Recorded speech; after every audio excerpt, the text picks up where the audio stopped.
ایک زمانے میں خوبصورت راجے تھا جس میں بہت ایک خوبصورت شہزادی رہتی تھی۔ وہ شہزادی اپنی خوبصورتی پر بہت ناز کرتی اور ہمیشہ دوسرے لوگوں کو اپنے سے کمتر سمجھتی تھی۔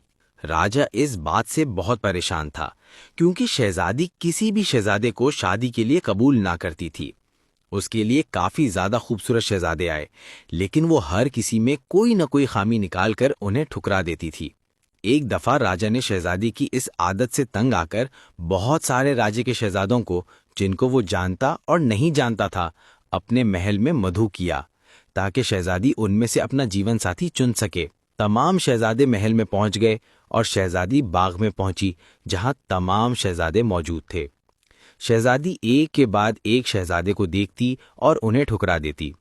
ایک شہزادہ جو بھاری جسم والا تھا، اسے دیکھ کر شہزادی ہنسی اور تیز آواز میں بولی، میں اس موٹے بھینس کے ساتھ شادی کیوں کروں گی جبکہ میں اتنی حسین ہوں؟ پھر دوسرا شہزادہ آیا جو قدرے دبلا پتلا تھا۔ شہزادی نے ایک نظر اس پر ڈالی اور کہکا لگایا، اس لکڑی جیسے انسان کا میں کیا کروں گی؟ ہوا چلے گی تو اڑ جائے گا۔ مگر شہزادی کو اپنی باتوں پر ذرا بھی شرمندگی نہ ہوئی۔ پھر ایک تیسرا شہزادہ آیا جو قد میں تھوڑا چھوٹا تھا۔ شہزادی نے اس پر نگاہ ڈالی اور ہنستے ہوئے بولی، یہ تو بچہ لگ رہا ہے، مجھ سے شادی کرنے آیا ہے۔ یوں ایک کے بعد ایک شہزادی ہر شہزادے کو کسی نہ کسی عیب کا بہانہ بنا کر ٹھکراتی گئی۔ پھر جب وہ آگے بڑھی تو اس کی نگاہ ایک ایسے شہزادے پر پڑی جو قطار کے آخر میں کھڑا تھا۔ وہ دوسرے سب سے الگ نظر آ رہا تھا۔ اونچا قد، چمکتا چہرہ، آنکھوں میں نرمی اور شخصیت میں سکون۔ اس کا نام ویان تھا۔ شہزادی کا دل ایک لمحے کو جیسے دھڑکنا بھول گیا۔ اسے اپنی نظروں پر یقین نہ آیا۔ وہ اس کے چہرے کو بار بار دیکھتی مگر کوئی خامی ڈھونڈ نہ سکی، اور آخر کا اس نے ویان کی طرف دیکھ کر مسکرا کر کہا، تم میرے قابل نہیں ہو، تم میں وہ شان نہیں جو میرے ہمسفر میں ہونی چاہیے۔ دربار میں سناٹا چھا گیا۔ ویان کی آنکھوں میں ایک لمحے کو دکھ جھلکا مگر اس نے کچھ نہ کہا۔ اس رات راجا بہت غصے میں تھا۔ اس نے تخت پر بیٹھ کر اعلان کیا کہ کل صبح جو بھی دروازے سے گزرے گا میں اپنی بیٹی کا بیاہ اسی سے کر دوں گا، چاہے وہ شہزادہ ہو یا فقیر، اب فیصلہ قسمت کرے گی۔ یہ خبر محل میں بجلی کی طرح پھیل گئی۔ اگلے دن شہزادی کو ایک دلہن کی طرح سجایا جا رہا تھا۔ سرخ جوڑے میں وہ بے حد حسین لگ رہی تھی۔ دربار کے باہر شور مچا۔ ایک فقیر محل کے سامنے سے گزر رہا تھا۔ راجا نے اسے بلایا۔ سب درباری حیران رہ گئے۔ راجا نے حکم دیا، یہی وہ شخص ہے جس سے شہزادی کی شادی ہوگی۔ شہزادی کے قدم کانپ گئے مگر وہ کچھ کہہ نہ سکی۔ چپ چاپ اس فقیر کے ساتھ چل پڑی۔ دونوں محل سے نکلے۔ کچھ دیر بعد اس نے آہستہ سے پوچھا، تم کہاں کے رہنے والے ہو؟ تمہارا نام کیا ہے؟ فقیر نے نرمے سے مسکرا کر جواب دیا، میرا نام سانو ہے، میں شہزادہ ویان کے راجے کی میں رہتا ہوں۔ شہزادی خاموش ہو گئی۔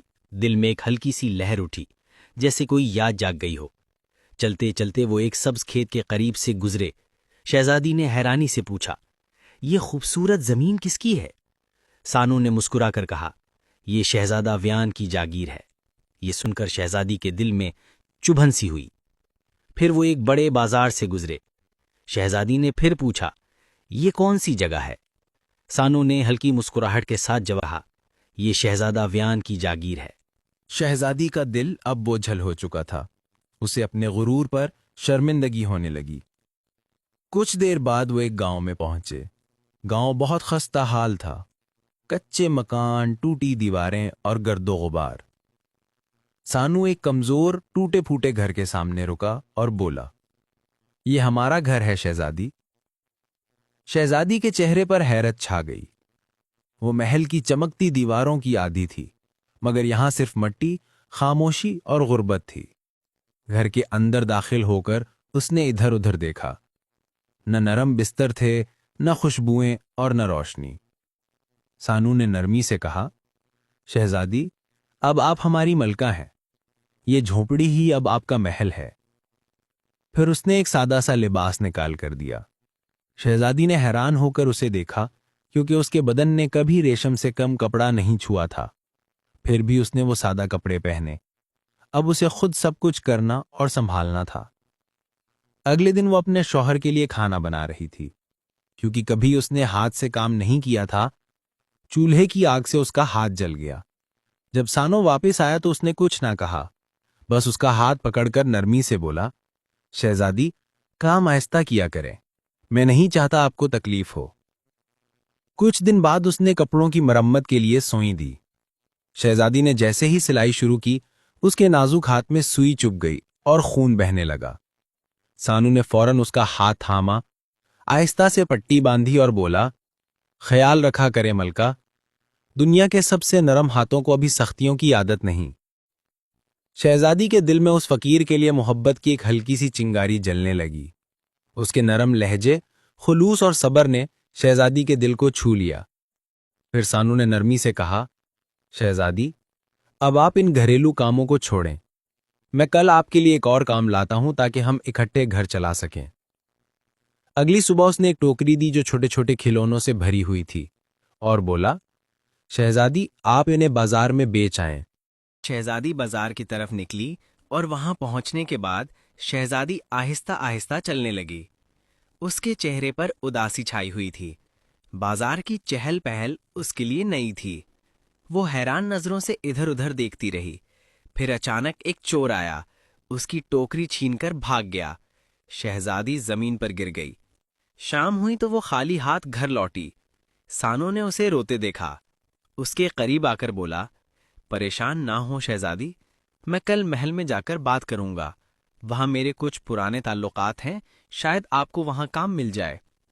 اگلے دن شہزادی محل پہنچی۔ وہ محل شہزادہ ویان کا تھا جسے اس نے اپنے غرور سے ٹھکرا دیا تھا۔ آج وہ وہاں ایک خادمہ کے روپ میں تھی۔ اس نے جھاڑو لگائی، برتن دھوئے اور آنسو چھپاتی رہی۔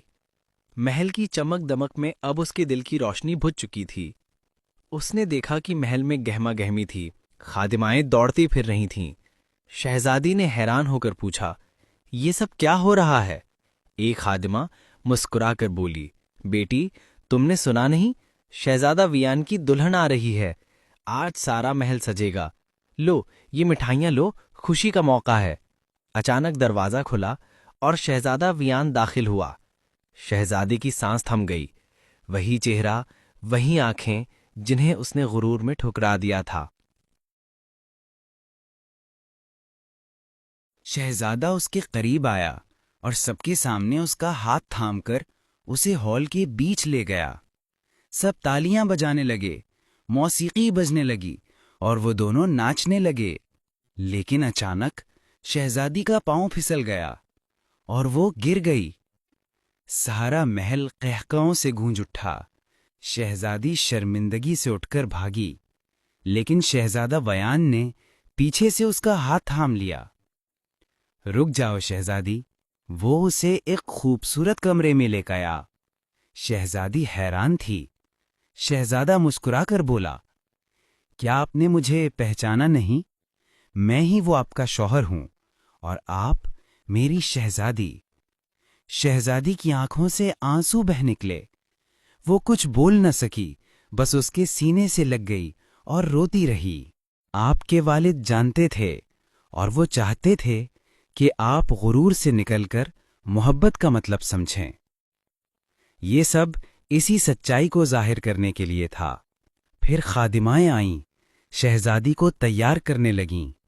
چمکدار جوڑا، زیورات، خوشبو، اور وہ دوبارہ اپنی اصلی چمک میں لوٹ آئے۔ مگر اب وہ مغرور نہیں تھی۔ اب وہ ایک نیک دل، نرم مزاج اور مہربان شہزادی تھی، جسے یہ سچائی سمجھ آ چکی تھی کہ اصل خوبصورتی چہرے میں نہیں بلکہ دل میں ہوتی ہے۔ یوں شہزادہ ویان اور شہزادی ہمیشہ ہمیشہ کے لیے خوش و خرم رہنے لگے۔